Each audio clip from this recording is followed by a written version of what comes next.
a facada e o milagre. A chuva miúda de dezembro caía sobre a Avenida Atlântica como um suspiro de Deus, molhando os toldos dos botecos e o asfalto já gastado pelo sol de Belo Horizonte. Eu, João Batistinha, ou só Batistinha para quem me conhecia desde os tempos de menino no Morro das Pedras, cortava a última picanha da manhã com a faca de 20 centímetros, afiada que nem gilete. O açougue carne e osso, herdado do meu pai, cheirava sangue seco e tempero de alho. Do lado de fora, o barulho dos carros se misturava com o forró que vinha do boteco do seu Zé, onde a turma já começava a esquentar pro almoço. Ô, Batistinha, manda 2 quilos de costela pra mim, hein? Gritou a Dona Maria, dona da pensão ali na esquina com a rua Guajajaras, enquanto ajustava o turbante florido. E não me enche de gordura não, seu safado. Tá bom, sua chata. Respondi, rindo. Mas se não gosta de gordura, por que não come um peixe, uai? Ela deu uma risada grossa e saiu balançando os quadris, enquanto eu embrulhava a carne no papel manteiga, pensando no que faria com o dinheiro do dia. Não era fácil. A concorrência dos supermercados estava foda, e o aluguel do ponto subia todo ano. Sem contar que, desde que a Lúcia tinha ido embora, levando nossa filha de 5 anos, a vida tinha virado um osso duro de roer. Foi quando a porta do açougue rangeu de novo. Mas dessa vez não era cliente. Batistinha. A voz era rouca, como se tivesse saído de um poço. Levantei os olhos e vi ele, Magrão, o ex-namorado da minha irmã, Maria Clara. O cara tava com os olhos injetados, a camisa suja de sangue seco no ombro, e uma faca de cozinha na mão. Não era a primeira vez que ele aparecia assim. Cê tá doido, cara? Falei, largando a minha faca em cima do balcão. Sai daqui, Magrão. Não tô pra briga hoje não. Ela tá com você, né? Ele cuspiu as palavras. Sua irmã me traiu com aquele playboy da Avenida Brasil. Eu vi. Puta merda. Maria Clara tinha sumido há 3 dias, depois de uma briga feia com ele. Eu sabia que ela estava se escondendo na casa da nossa tia, lá no bairro São Cristóvão, mas não ia entregar minha própria irmã para aquele maluco. Não sei de nada, irmão. Vaza. Tentei manter a voz firme, mas a mão já coçava para pegar a faca de novo. Magrão deu um passo à frente, a lâmina tremendo. Mentiroso. Cê sempre protegeu ela. Foi rápido. Ele arremessou a faca. Eu me joguei para trás, mas a lâmina rasgou minha camisa e abriu um talho quente no meu braço. Gritei, mais de raiva do que de dor, e quando olhei para cima, Magrão já vinha em cima de mim com um cano de ferro que tinha pegado não sei onde. Vou te matar, seu filho da puta. Não teve jeito. Agarrei a minha faca de açougueiro e, quando ele levantou o cano, eu enfiei a lâmina no peito dele. Magrão abriu os olhos, surpreso, como se não acreditasse que eu tinha coragem. Depois, caiu de joelhos, tossindo sangue. Me ajuda, ele gaguejou. Corri para trás do balcão, peguei o telefone e liguei pro 190, as mãos tremendo. Enquanto esperava, apertei um pano no meu braço, que sangrava que nem um porco no abate. Meu Deus, o que eu fiz? Murmurei. Magrão ainda respirava, mas mal. De repente, ele segurou minha mão com uma força que não condizia com o estado dele.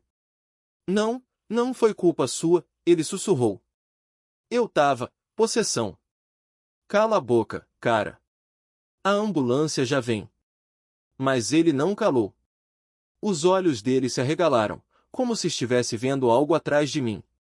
Ela, tá aqui. Virei a cabeça. Não tinha ninguém. Só a chuva batendo nas vidraças e o cheiro de carne crua. Quem, Magrão? Quem que tá aqui? A santa, ele arfou. Nossa Senhora! E então, como se alguém tivesse desligado a tomada, o corpo dele relaxou.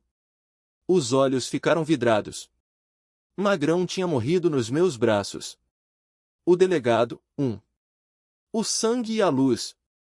O delegado, um homem baixo e barrigudo com bigode grisalho que parecia mais um açougueiro aposentado do que autoridade, chegou antes da ambulância. O nome dele era Drauzio, mas todo mundo no bairro chamava de seu Zé da Lei porque, segundo boatos, ele tinha mais contatos no crime do que na polícia. Tá feio, hein, Raposo? Ele disse, olhando para o corpo do magrão estendido no chão do meu açougue, o Cortes e Sabores, na Avenida Atlântida, bem ali perto da praça da estação.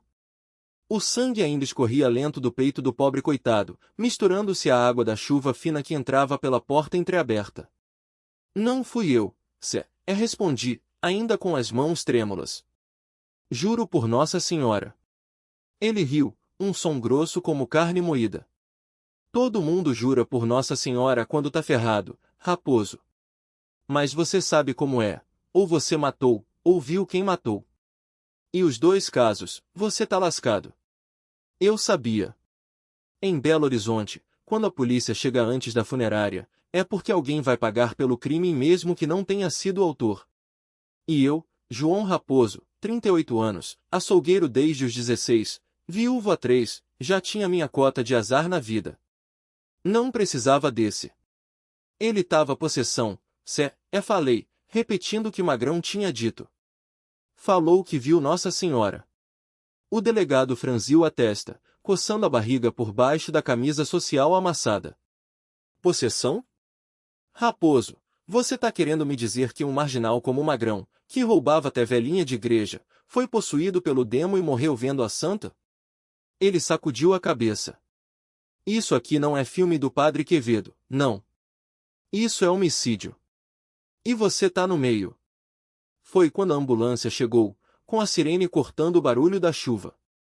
2 socorristas entraram correndo, mas era tarde.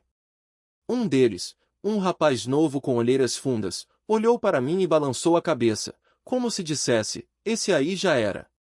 Enquanto eles cobriam o Magrão com um lençol sujo, eu senti algo gelado percorrer minha espinha. Não era medo da polícia. Era outra coisa. Uma presença. Ela, tá aqui. As palavras do Magrão ecoaram na minha cabeça. Virei devagar, como se esperasse ver alguma coisa. Nada. Só as facas penduradas na parede, o balcão de inox manchado de sangue, os pedaços de picanha empacotados na vitrine. Mas então, no canto escuro, perto da geladeira onde guardava as miudezas, algo brilhou. Era uma pequena imagem de Nossa Senhora Aparecida, daquele tamanho que cabe na palma da mão, feita de gesso pintado. Não era minha. Nunca tinha visto ela ali. O que é isso? Perguntei em voz alta, sem querer. Seu Zé da Lei seguiu meu olhar.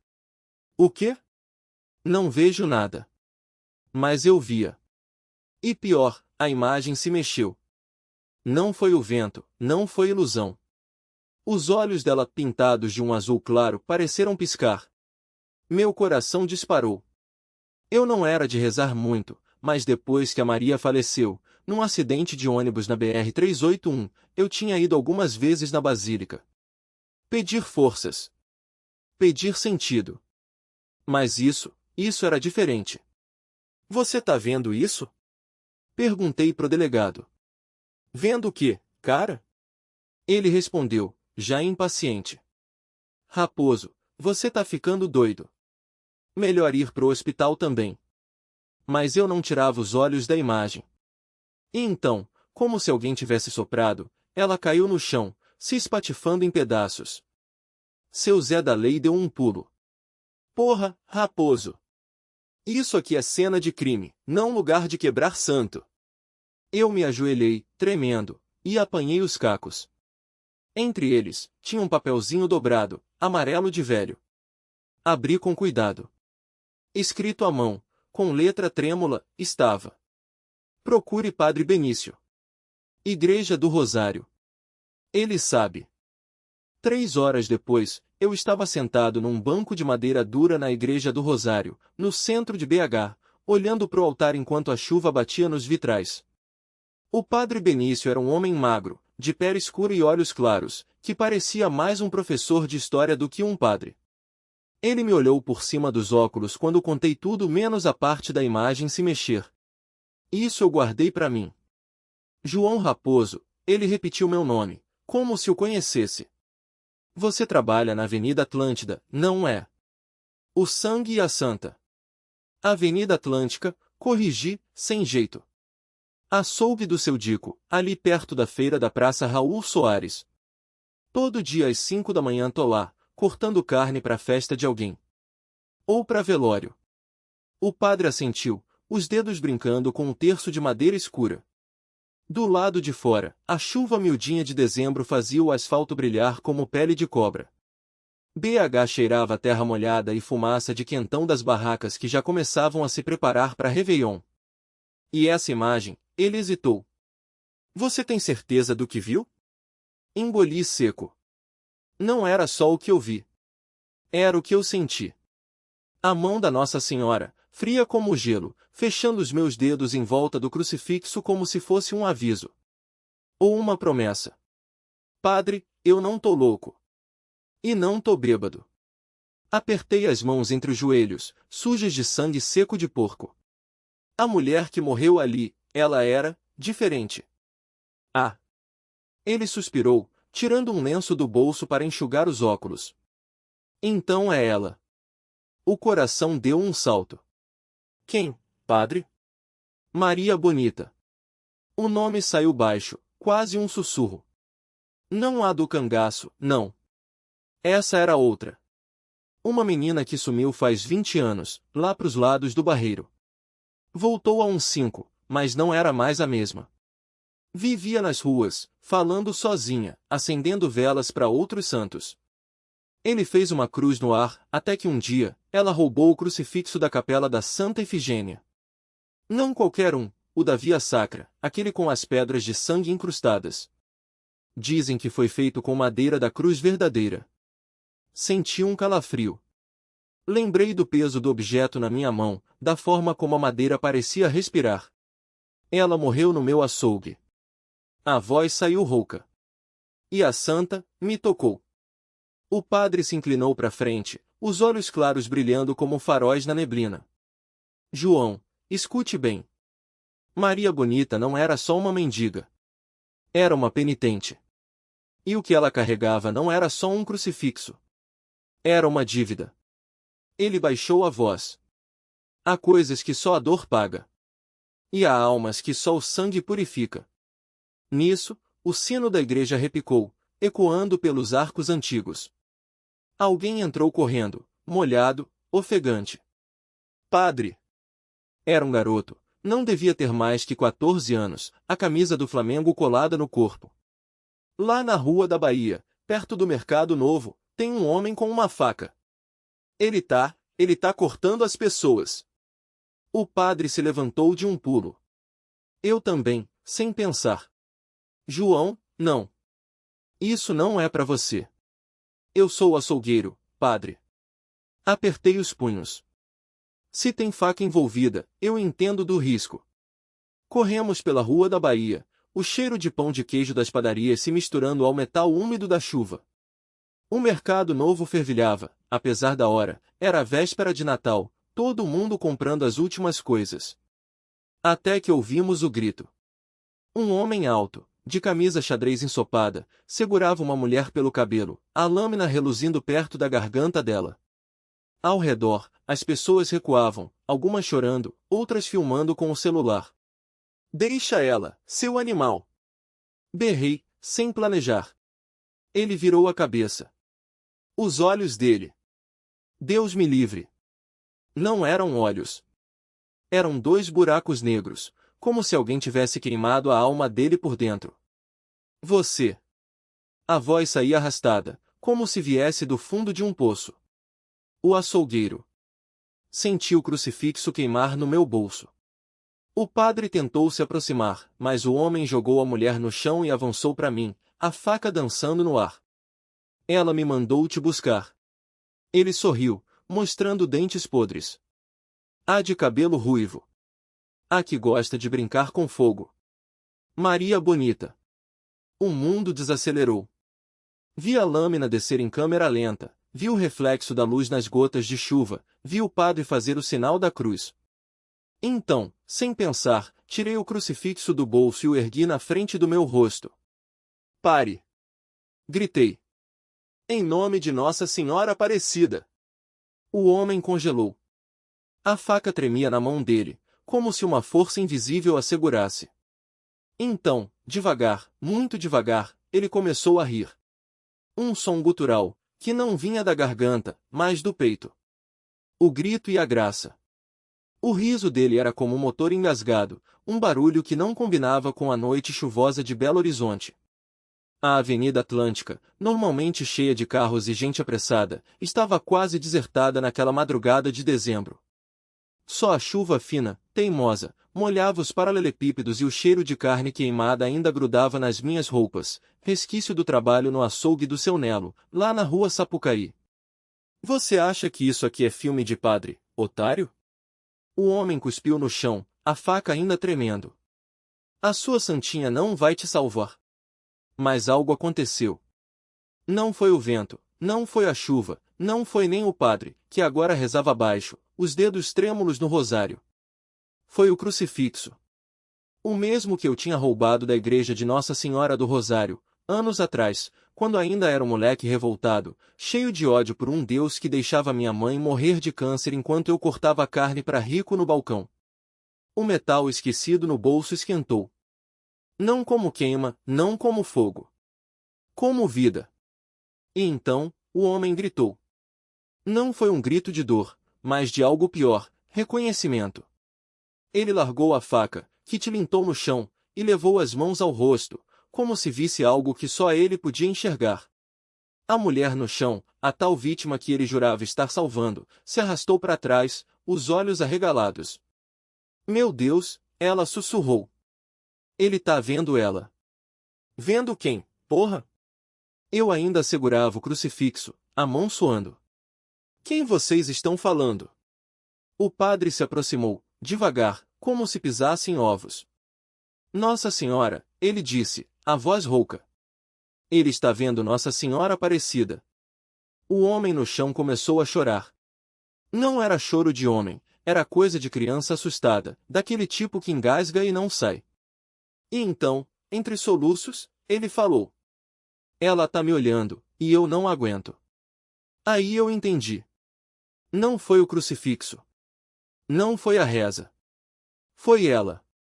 A mesma que, anos atrás, quando eu ainda era uma merdinha de 17 anos, tinha me aparecido num sonho depois que eu gozei me masturbando com aquele mesmo crucifixo roubado, cheio de raiva e nojo de tudo.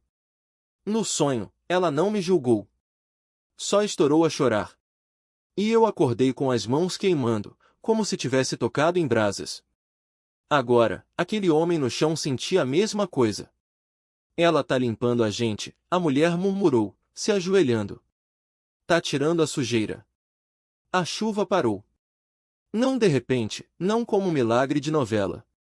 Foi diminuindo, até virar só um orvalho fino, daquele que molha sem ensopar. O padre se benzeu. Eu olhei pro crucifixo na minha mão e senti uma coisa estranha. Não era alívio, não era medo. Era saudade. Saudade de uma fé que eu tinha jogado fora como osso podre. Vamos embora daqui, falei, guardando o crucifixo no bolso de novo. Antes que a polícia chegue. O padre concordou, ajudando a mulher a se levantar. O homem no chão não se mexeu. Ficou ali, encolhido, como se esperasse um castigo que nunca viesse. 3 dias depois, o açougue do seu Nelo estava cheio como sempre antes do Natal. Eu cortava um pernil, a faca afiada fazendo aquele som tchec-tchec na tábua, quando a campainha da porta tocou. Era ela. Não a Nossa Senhora. A mulher da Avenida Atlântica. Vestida de jeito simples, cabelo preso, mas com os olhos ainda marcados por alguma coisa que não saía. Você é o João, ela disse. Não era pergunta. Sou. E você é? Ana. Ela segurou um rosário no bolso, igualzinho ao do padre. Aquele homem, ele se entregou para a polícia ontem. Confessou tudo. Falou que uma mulher de luz não deixou ele dormir até ele se arrepender. Eu parei de cortar a carne. E você? O que você veio fazer aqui? Ela olhou para os santos de gesso que o seu Nelo colocava no balcão, ele dizia que dava sorte. Depois, pro meu avental sujo de sangue. Eu vim te convidar para uma coisa. Noite de 24 de dezembro, chovia de novo. Desta vez, não era aquela garoa chata, era temporal de verdade, daquele que alaga a rua da Bahia e faz os ônibus enguiçarem. Mas a festa da Aparecida, na paróquia do bairro Gutierres, tava lotada. O cheiro de pipoca, quentão e fumaça de fogos misturava-se com o incenso queimando no altar improvisado. As barracas de comida, enfeitadas com bandeirinhas de São João, sim, em dezembro, porque mineiro não perde tradição por data, balançavam com o vento que entrava pela porta aberta da igreja. Eu, com meu avental ainda manchado de sangue de porco porque não tive tempo de trocar depois do expediente no açougue do seu Nelo, na Avenida Atlântica, me sentia um peixe fora d'água entre tanta gente de roupa limpa. Ana me puxou pelo braço, seus dedos frios como gelo. Vem. O padre tá te esperando. Padre? Que padre? Perguntei, mas ela já me arrastava entre a multidão, esbarrando em velhinhas com cestinhas de doces e crianças com espadas de plástico, imitando os 3 reis magos. Mineirinho é doido, pensei. Faz festa junina no Natal e ainda acha que tá certo. Dentro da sacristia, o padre Oliveira, aquele mesmo do Rosário, estava de costas, ajustando uma coroa de flores na imagem de Nossa Senhora Aparecida. Quando virou, seus olhos eram 2 faróis no escuro. João. Ele falou meu nome como se já me conhecesse há anos. Você sabe por que tá aqui? Balancei a cabeça, sentindo o suor escorrer pelas costas. Não era só o calor dos fogões lá fora, era o peso daquilo tudo. Porque a Ana disse que uma mulher de luz apareceu pro cara que, engoli seco. Pro cara que matou a Maristela. O padre cruzou as mãos, o rosário rangendo entre os dedos. Não foi uma mulher. Foi ela. Apontou para a imagem. E não foi só para ele. Foi para você também. Meu estômago revirou. Eu, um açougueiro que cortava carne o dia inteiro e à noite se afogava em cachaça para não lembrar da faca que não conseguirá evitar entrar nas costas da minha irmã. Que tinha raiva de Deus, de santos, de tudo. Que, numa noite de desespero, pegar o crucifixo da parede do meu quarto, aquele que a avó me dera, e... Você acha que eu mereço perdão? Perguntei, a voz quebrando. Depois do que eu fiz? O padre se aproximou, tão perto que senti o cheiro de hóstia e café preto. Merecer não é a questão.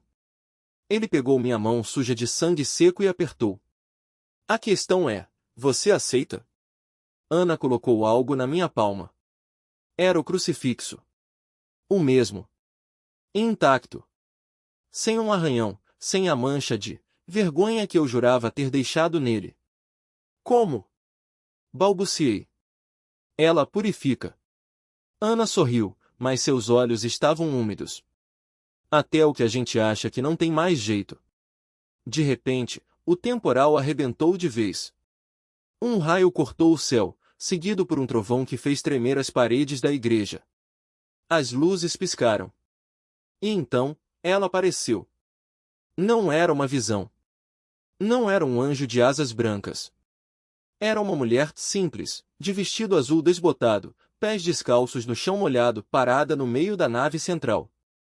As pessoas começaram a murmurar, algumas ajoelharam, outras choravam. Ela olhou para mim. Só para mim. E eu senti. Não foi uma voz. Foi um calor no peito, como se alguém tivesse acendido uma fogueira onde só havia cinzas. Uma certeza, Maristela não sofreu. E você também não precisa. Quando pisquei, a mulher tinha sumido. Só restava o cheiro de rosas impossível, em dezembro, com essa chuva toda. Agora você entende? O padre sussurrou. Não respondi. Não precisava. Saí correndo pela rua da Bahia, a chuva batendo no rosto, o crucifixo apertado contra o peito. Parei na frente do açougue do seu Nelo, onde a luz amarela da vitrine iluminava os santos de gesso. Respirei fundo. No dia seguinte, voltei a trabalhar. Cortei carne, atendi clientes, sorri para Dona Maria quando ela reclamou que o preço da picanha estava um absurdo, meu filho. Mas algo tinha mudado. À noite, em vez de cachaça, fiz um quentão. Coloquei 2 copos na mesa. Um para mim. Outro, para quem quisesse aparecer. E quando a primeira estrela brilhou no céu de Belo Horizonte, aquele mesmo que a Maristela adorava mostrar para mim nas noites de junho, eu soube. A vida não é sobre merecer. É sobre deixar. Deixar a luz entrar. Mesmo que seja por uma fresta. Mesmo que doa. E o milagre? Não foi o crucifixo intacto. Não foi a. Descobri que os pequenos gestos podem salvar uma alma.